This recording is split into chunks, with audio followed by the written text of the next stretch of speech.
Dear students, आज हम discuss करेंगे kinetics of third order reaction. Third order reaction का मतलब रहता है ऑर्डर रिएक्शन।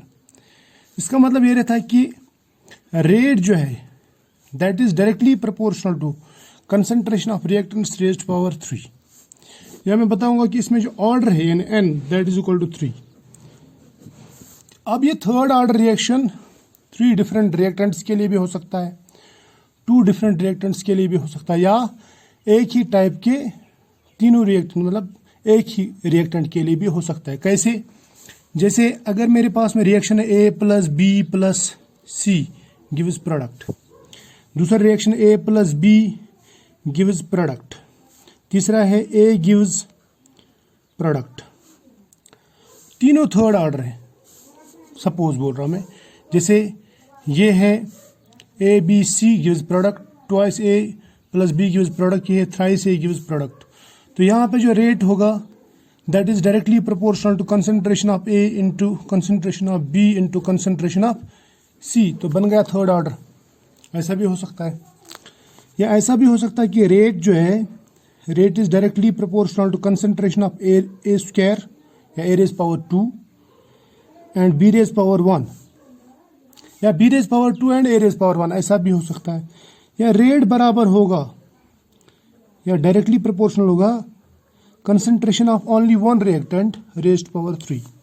ऐसा भी हो सकता है, या ऐसा भी हो सकता है कि इसका डेढ़ इसका डेढ़, या इसका ढाई और इसका आधा पावर। ऐसा भी हो सकता है। ठीक है, तो ये डिपेंड करता है, रिएक्शन टू रिएक्शन वेरी करता है।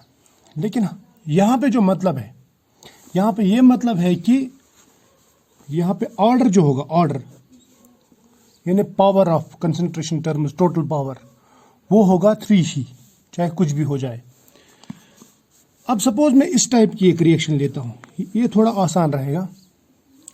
मैं ये कहूँगा कि A गिव्स प्रोडक्ट, ठीक है, मगर कितने A, सपोज 3A लिखता हूँ मैं, 3A गिव्स प्रोडक्ट। तो इसका जो रेट है, ये सपोज रेट जो it is directly proportional to A raise power 3। समझ में आया ना? या मैं ऐसा लिख सकता हूँ, रेट जो है rate is equal to K A raise power 3 यानी ए क्यूब। क्लियर? ऐसा मैंने लिख दिया। अब ये जो ए लिख दिया ना, ये लिख दिया मैंने ए का कंसंट्रेशन, कंसंट्रेशन ऑफ ए, ये याद रखना, ये है molar concentration of A at any time, at any time लिख रहा हूं मैं, किसी भी टाइम पे। अगर मैं ये ए ओरिजिनल लिखता यानी ए ओ लिखता तो समझ लेना कि ये इनिशियल कंसंट्रेशन, लेकिन मैंने इनिशियल कंसंट्रेशन नहीं ली। हाँ, वही कंसंट्रेशन लेंगे जिस टाइम पे हम रेट ले रहे हैं। ठीक है, अब अगर मैं रेट लिखूं इन टर्म्स ऑफ रिएक्टेंट्स, तो मैं क्या लिखता हूं? मैं लिखता हूं decrease in concentration of A with change in time, that is called rate. तो फिर मैं इसके बदले में, रेट के बदले में ये लिखूं, मैं लिखूं ऐसा minus D A by D T is equal to K A raise power 3। ये है ना? शाबाश, ये हमारे पास में आ गई एक equation, differential form of third order reaction. Right? अब अगर आप इस इक्वेशन को सॉल्व करना चाहते हैं तो आप इसको ऐसे भी लिख सकते हैं, माइनस डी ए, इसको इधर लेके आओ, ये ए क्यूब को, यहाँ पे मल्टीपल में था, यहाँ पे डिवाइड हो जाएगा, ये बन जाएगा ए क्यूब। ये डी टी जो यहाँ पे डिवाइड में था, यहाँ ले जाएंगे तो ये हो जाएगा मल्टीपल यानी के डी टी। राइट? इसको मैं ऐसे भी लिख सकता हूँ, माइनस इधर लिख दो तो ये बन जाएगा D A by A cube is equal to minus K D T. ठीक, ये माइनस के डी टी बन गए। ये हमारे पास में एक इक्वेशन है और ये इंपॉर्टेंट इक्वेशन है। समझ में आया ना? Equation number 1, equation number 2। Right? इस इक्वेशन नंबर 2 को अगर हम इंटीग्रेट कर देंगे, मान लीजिए, मैं बताता हूं क्या होता है। मान लीजिए मेरे पास में जो रिएक्शन है ये A गिव्स P, राइट? जब मैं इनिशियल कंसंट्रेशन लेता हूँ, यानी जब मैं T इज इक्वल टू 0 लेता हूँ, तो हमारे पास में जो कंसंट्रेशन रहती है वो ओरिजिनल कंसंट्रेशन मौजूद रहती है, प्रोडक्ट तो कुछ भी नहीं रहता। लेकिन जब मैं कुछ देर के बाद में यानी टाइम T पे देखता हूँ, तो इसकी जो कंसंट्रेशन है वो ओरिजिनल नहीं रहती, क्योंकि इसमें से कुछ प्रोडक्ट X बना हुआ रहता है। तब जो A की कंसंट्रेशन होगी उसको हम ओरिजिनल नहीं कहेंगे, बल्कि हम कहेंगे कंसंट्रेशन एट टाइम T, यानी AT। समझ में आया ना? अब इस ओरिजिनल कंसंट्रेशन से टाइम T तक कितनी चेंज आती है वो हम दिखा सकते हैं बाय इंटीग्रेशन। तो हम इस इक्वेशन को इंटीग्रेट करेंगे, लेकिन नेक्स्ट पेज पे। ठीक है, याद रखना इक्वेशन क्या है, DA/A³ is equal to minus KDT। तो ये है हमारे पास में इक्वेशन। ठीक है, इस इक्वेशन को हम करते हैं इंटीग्रेट। क्या करते हैं? इंटीग्रेट। कहां से? 0 से लेके T टाइम तक, और ओरिजिनल कंसंट्रेशन से लेके कंसंट्रेशन एट AT। ठीक है, कंसंट्रेशन AT, यानी जब टाइम T था तब कितनी कंसंट्रेशन थी वो टाइम तक। तो इसका मतलब अगर मैं यहाँ पे इंटीग्रेशन कर दूं तो मैं ऐसा लिखूंगा, integration from A original to AT, right. ठीक है, और यहाँ पे अगर मैं इंटीग्रेशन कर दूं, यहाँ पे K तो कांस्टेंट है, कांस्टेंट में कोई चेंज नहीं आता। इंटीग्रेशन इसकी हो जाएगी, इंटीग्रेशन dt की हो जाएगी फ्रॉम 0 टू टाइम T। समझ में आया? अब अगर मैं इसको सॉल्व करता हूं तो क्या होता है, देखो इसको मैं ऐसे भी लिख सकता हूं, इंटीग्रेशन फ्रॉम A0 या A ओरिजिनल टू AT। ठीक है, इसको लिख सकता हूं मैं A³ जो ना, इसको ऊपर ले जाओ, इसको लिखेंगे हम A-³। ठीक है, ठीक है, A⁻³ और यहां पे क्या रह गया, DA। याद रखना, अब हम डिफरेंशिएशन इसकी कर रहे हैं with respect A equal to minus K। ठीक है, यहाँ पे डिफरेंशिएशन इंटीग्रेशन कट कर देंगे, तो मैं लिखूंगा यहाँ पे T। ठीक है, लेकिन T को लिमिट्स में लिखना है, फ्रॉम 0 टू T। ये लिमिट्स इसको बाद में देंगे, क्योंकि हम इंटीग्रेशन लिमिट्स में कर रहे हैं। अब यहाँ पे एक चीज़ मैं आपको बताना चाहता हूँ, हम लिखते हैं इंटीग्रेशन ऑफ x⁻n dx। ठीक है, वो बराबर रहता है x⁻n+1 डिवाइड बाई n+1। ऐसा ही करते ना हम, शाबाश। अब अगर हम ऐसा करते हैं तो इसका मतलब यहाँ पे भी ऐसा कर सकते हैं। तो इंटीग्रेशन ऑफ दिस किसके बराबर होगी, यहाँ पे लिखूंगा मैं, बाद में हमारे पास स्पेस आ जाएगी, ये आ जाएगा फिर integration of A⁻³ with respect to DA, है ना। तो ये बन जाएगा बराबर A⁻³ डिवाइड बाई -3+1, इसी के बराबर बनेगा ना। चलो इसको हम यहाँ पे लिखेंगे अब अच्छी तरह से। इसको मैं फिर ऐसा लिख सकता हूँ, तो इसकी इंटीग्रेशन तो ये आ गई है ना, ये हम लिखेंगे डायरेक्ट। ये बन जाएगा, शाबाश, A⁻³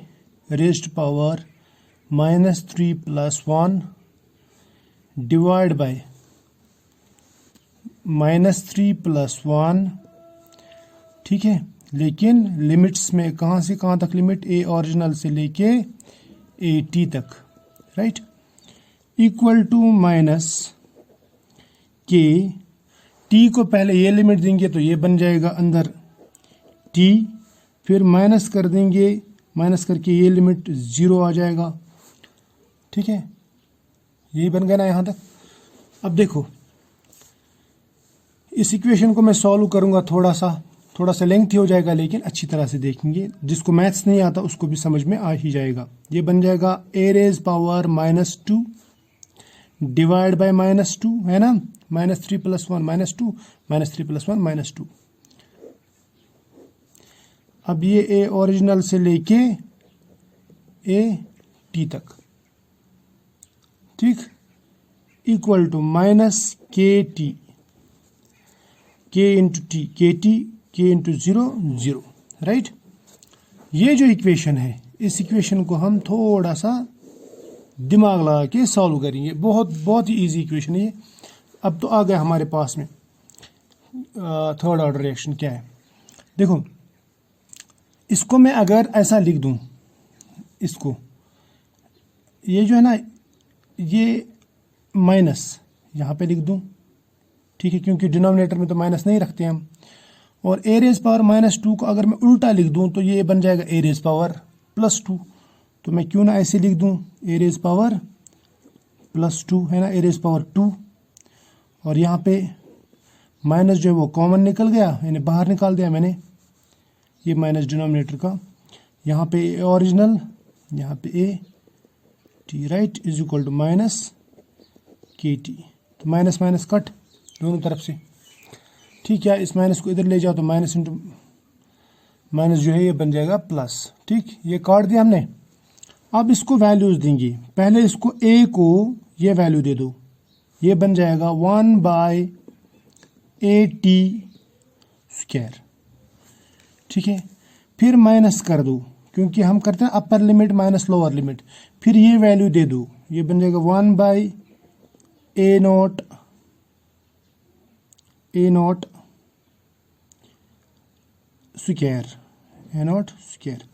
लेकिन याद रखना यहाँ पे जो ये था ये हम भूल ही गए थे, यहाँ जो 2 था ना, ये वाला 2 ये हम लिखना यहाँ पे भूल गए थे। तो मैं यहाँ पे ये दोनों के साथ में लिख देता हूँ। देखो जब हमने इसको उल्टा किया था ना, ये तो यहीं पर है, हमने माइनस ऊपर लिया, लेकिन 2 तो यहीं पे था ना, तो ये 2 जो है इसके मल्टीपल में है, ठीक है। तो ये याद रखना, यहाँ तक क्लियर है, इज इक्वल टू KT, ठीक है। चलो कुछ चीज़ें बीच बीच में भूल जाती है तो आप याद नहीं दिला सकते, ये वन वे ट्रैफिक है, ठीक है। अब यहाँ तक तो क्लियर है ना। इसको मैं ऐसे भी लिख सकता हूँ, ये 2 जो है ये कॉमन निकालूंगा मैं, ठीक। और फिर ये 1/AT - 1/A0² दोनों का इक्वल टू KT, ऐसा भी लिख सकते हैं। अब ये जो इक्वेशन है ना, ये इक्वेशन हमारा इंपॉर्टेंट इक्वेशन है, थर्ड इक्वेशन। ये है integrated form of second order, ये थर्ड ऑर्डर रिएक्शन। अब देखो इस इक्वेशन को मैं थोड़ा सा अलग तरीके से भी लिख सकता हूँ और इस तरीके से भी। अलग तरीके से मैं यहाँ पे लिखूंगा इस कलर, चलो यहीं पे लिखेंगे नीचे, लेकिन ये इक्वेशन याद रख लेना, इसी कलर से लिखेंगे। अगर मैं सपोज A गिव्स P लिखता हूँ, ठीक है, सपोज थ्राइस A, यानी P क्या है, प्रोडक्ट है। जब टाइम 0 था, यानी इनिशियल कंसंट्रेशन जब हम लेते हैं, सपोज उस वक्त जो कंसंट्रेशन थी ए ओरिजिनल, ठीक है, ये कितना बना था 0। सपोज कुछ देर के बाद में ये बन गया है x टाइम्स। ये x कहाँ से आ गया, ये इसी में से निकले गया ना। तो कुछ टाइम के बाद मैंने टाइम t पे ये रह जाता a - x। तो इसका मतलब ये हुआ कि हम a ओरिजिनल के बदले में ये स्मॉल a लिख सकते हैं और AT के बदले में a - x लिख सकते हैं। तो उस सूरत में ये इक्वेशन क्या बन जाएगी, if AT is kept equal to a - x, right. और a ओरिजिनल जो है, a ओरिजिनल वो बन जाता है a, राइट। यानी a ओरिजिनल जो हमने रखा a, लेकिन कुछ टाइम के बाद में थोड़ा सा कंसंट्रेशन इसमें से कम हो गई, कितनी x। तो उस सूरत में अगर हम यहाँ पे ये पुट कर देंगे तो ये क्या बन जाएगा, ये बन जाएगा देयरफॉर इक्वेशन 3 जो है, इक्वेशन 3 क्या बनेगा, ये बन जाएगा 1/2 इंटू a - x का square, right, minus 1/2 into A² equal to KT, right.